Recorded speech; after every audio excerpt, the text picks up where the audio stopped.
Buonasera, benvenuti a questa edizione del nostro telegiornale. Vediamo insieme i principali titoli.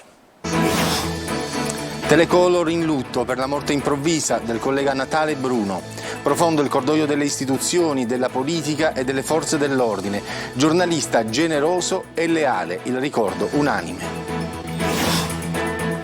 Cercare il video dello stupro della ragazza costituisce reato, lo ribadisce il garante della privacy. In carcere si chiede il trasferimento dei 6 indagati fuori dal penitenziario, minaccia alle famiglie dei presunti stupratori e in centro storico a Palermo. Residenti e consiglieri chiedono maggiori controlli. Fratello e sorella feriti a colpi di pistola in pieno centro. A Gela si torna a sparare come negli anni 90, in mezzo alle strade, nell'ora di punta, nelle zone più trafficate della città. A Siracusa 4 arresti per la rapina in stile arancia meccanica, traditi da un passamontagna e un paio di guanti. Beethoven Jazz Festival, esibizione show dichiara Civello a Piazza Armerina. Calcio, boom di abbonamenti per il Catania, presi d'assalto la piattaforma online e i botteghini di Piazza Spedini, raggiante il patron Pelligra.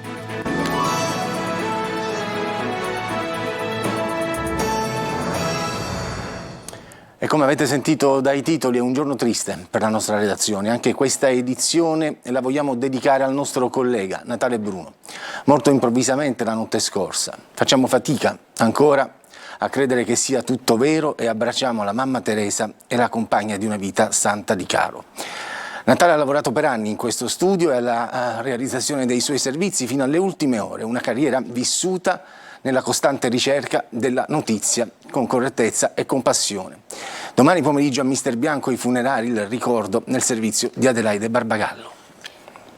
Natale Bruno ci ha lasciati improvvisamente stanotte. Sino a ieri sera era alla conduzione di Sicilia 24. Poco prima la riunione in redazione con il confronto sugli aggiornamenti dei principali fatti di cronaca da raccontare. E poi, prima di tornare a casa, l'arrivederci a domani. Stamattina la notizia della morte di Natale, 59 anni compiuti a luglio, è piombata in redazione come arrivavano talvolta le sue telefonate per dirci di un'operazione di polizia, di un arresto, di un fatto di cronaca nera appena avvenuto. Da tanti anni a Telecolor, Natale lo scorso marzo aveva ricevuto dall'Ordine dei giornalisti di Sicilia la medaglia per i 35 anni di iscrizione all'albo e lo annunciava sorridendo e con orgoglio in redazione.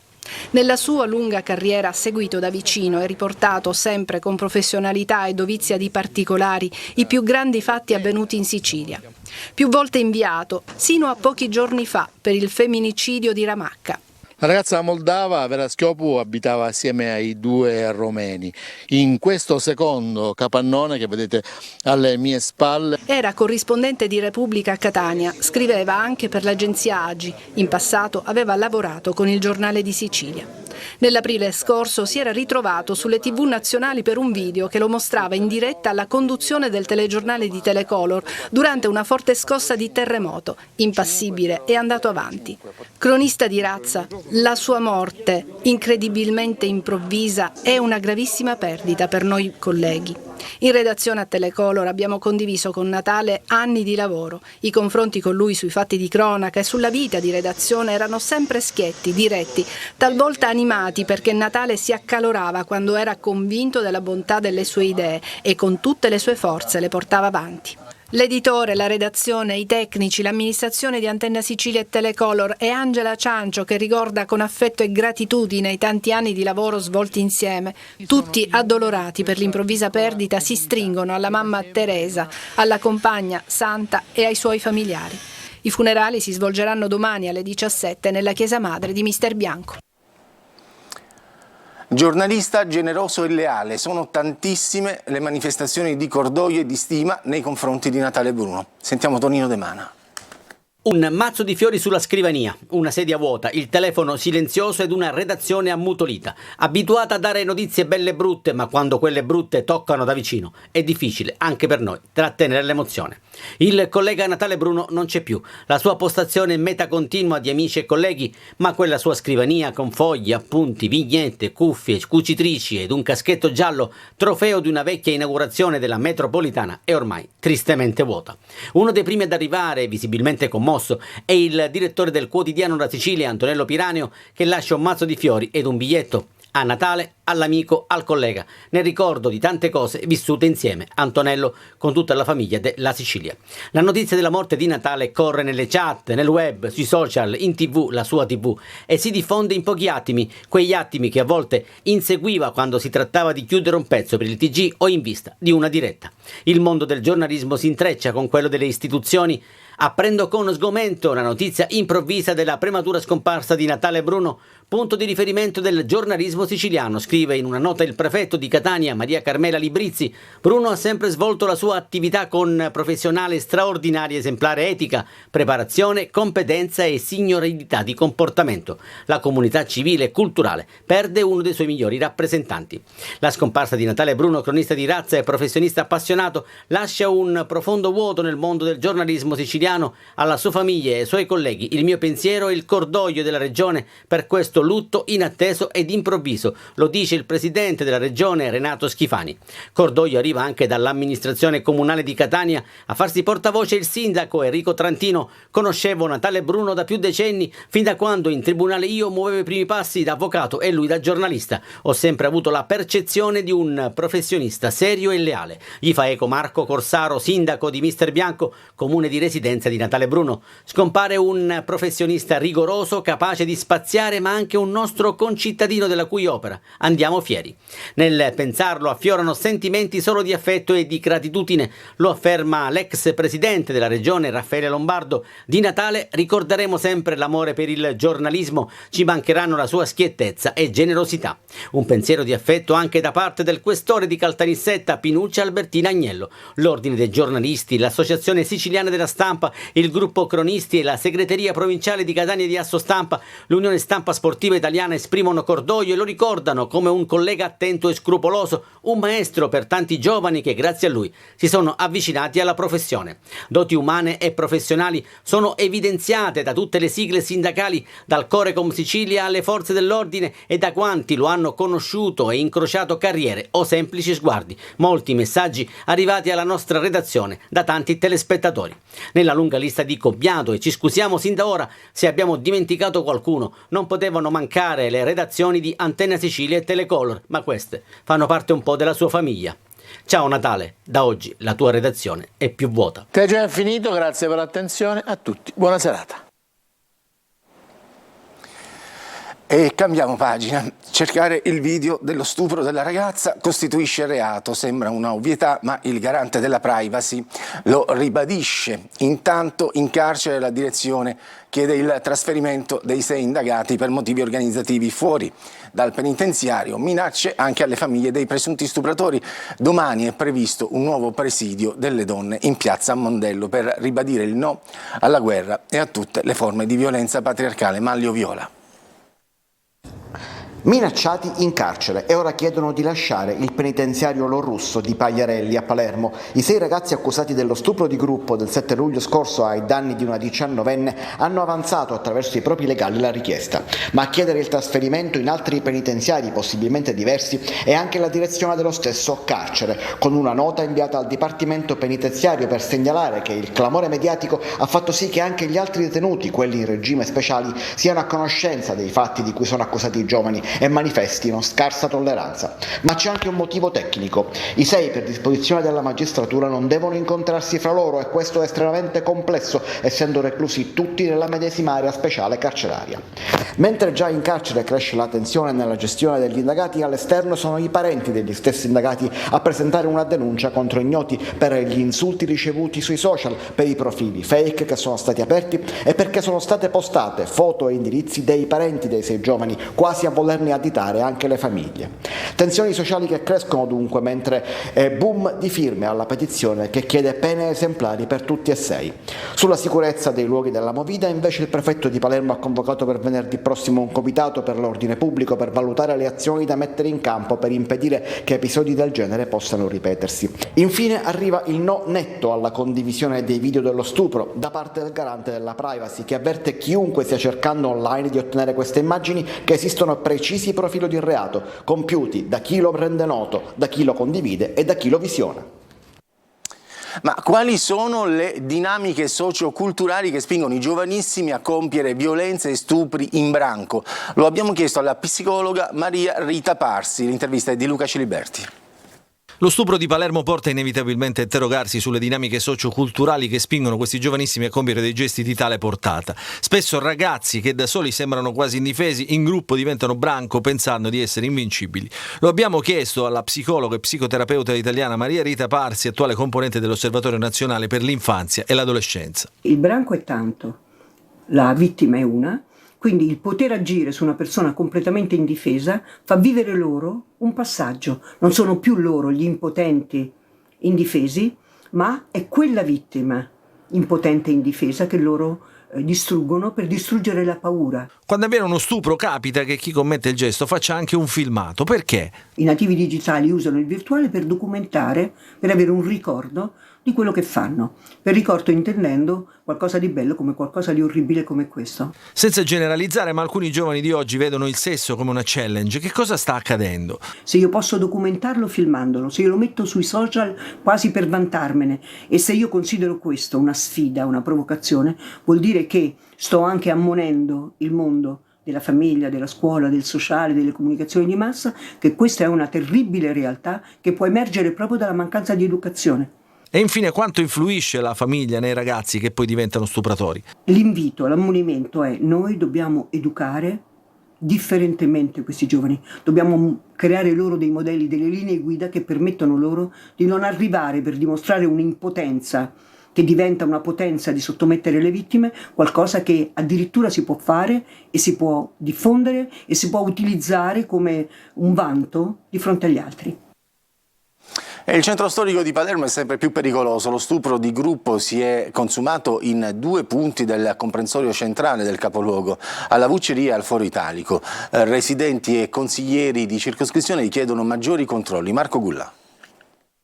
Lo stupro di gruppo avvenuto lo scorso 7 luglio ha ancora una volta acceso i riflettori sulla poca sicurezza del centro storico di Palermo e in particolare nelle ore notturne, quando va in scena la movida selvaggia di alcune zone del capoluogo dove i giovanissimi si sono resi protagonisti di gravi episodi di violenza come pestaggi, furti e ultimo lo stupro di una 19enne. Chiedono maggiore sicurezza, più attenzione da parte delle forze dell'ordine, i residenti e tutti i consiglieri di circoscrizione che questa mattina si sono incontrati proprio nel cantiere abbandonato del Foro Italico dove si è consumata la violenza. Le azioni immediate noi le avevamo già chiesto il 12 giugno col corteo che chiedeva per Palermo più sicurezza e legalità. L'abbiamo manifestato in prefettura, al capo gabinetto e all'addetto alla sicurezza.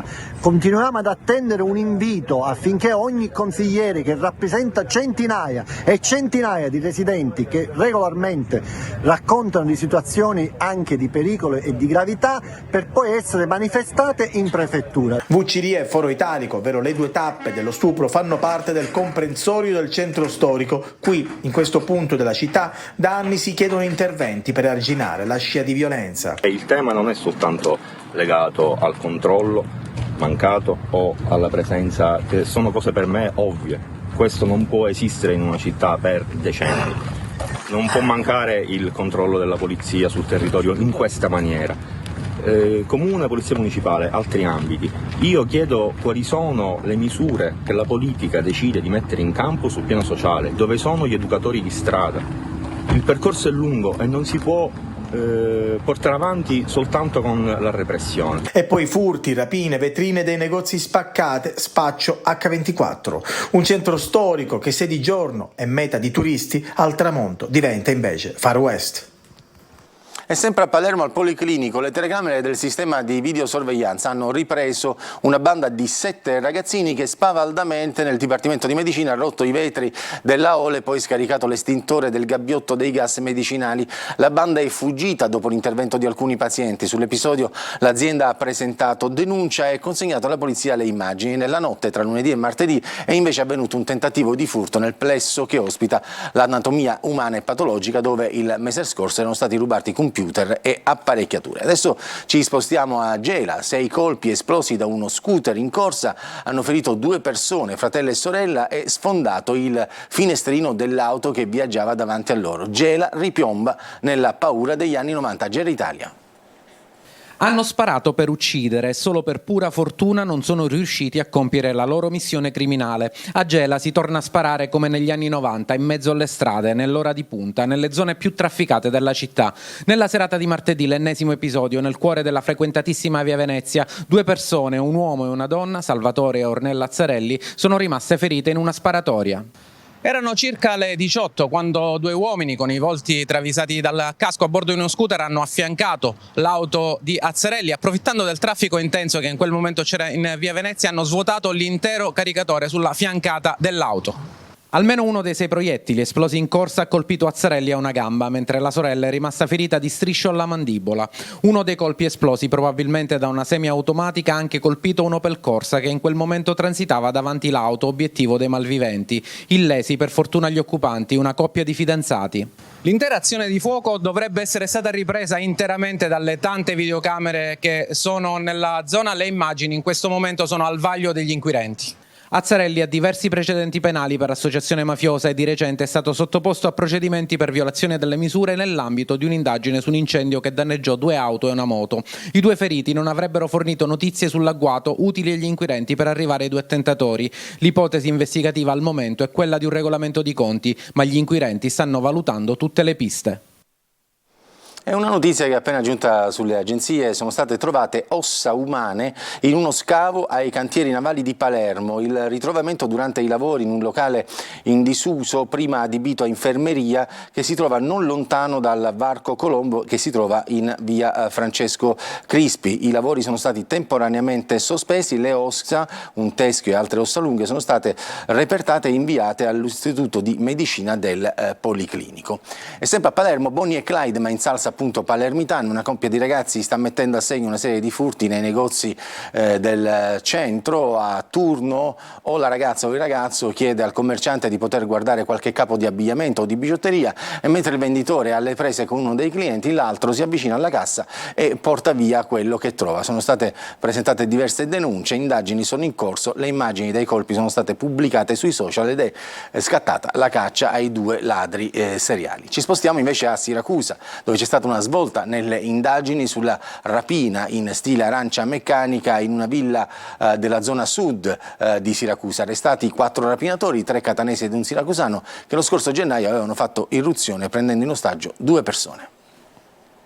Un passamontagna e dei guanti dimenticati in auto hanno tradito uno dei 4 rapinatori, identificato attraverso il DNA.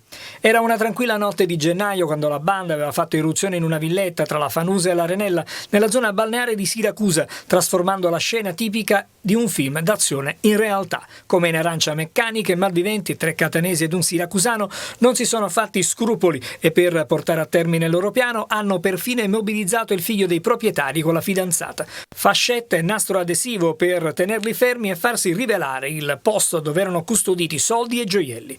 Come si vede dalle immagini di videosorveglianza, hanno messo a soqquadro la villa portando via una cassaforte ed altri oggetti di valore. Poi la fuga, ed è stato proprio quando i 4 hanno lasciato la casa che i 2 ostaggi sono riusciti a liberarsi, lanciando l'allarme al 112. L'immediato intervento delle gazzelle dei carabinieri ha ostacolato i rapinatori già in fuga, che dopo un inseguimento si sono allontanati a piedi, abbandonando auto e bottino. Oggi, dopo mesi di indagini coordinate dalla Procura di Siracusa, è arrivata la svolta con i 4 arresti.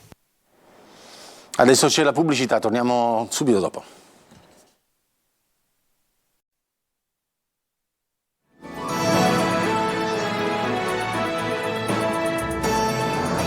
E rieccoci dopo la pubblicità per parlare di spettacoli. Chiara Civello, protagonista al Festival del Jazz di Piazza Armerina, ha applaudito il suo successo dal titolo Sono come sono.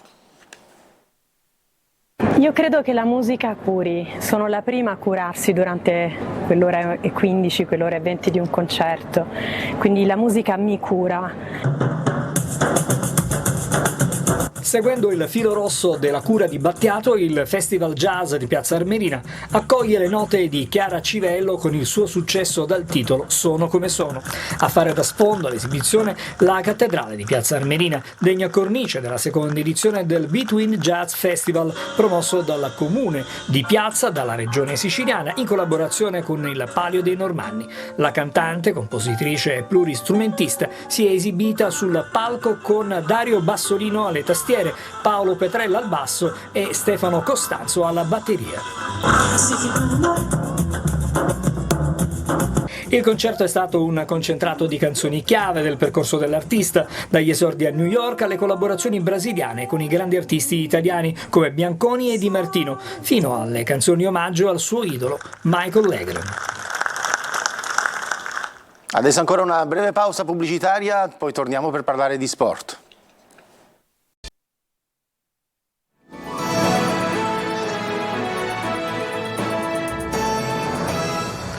E rieccoci dopo la pubblicità, parliamo di calcio, cresce l'entusiasmo attorno al Catania, boom di abbonamenti e corsa contro il tempo per accaparrarsi la preziosa tessera, piattaforme online prese d'assalto e file ai botteghini di Piazza Spedini. Tonino De Mana.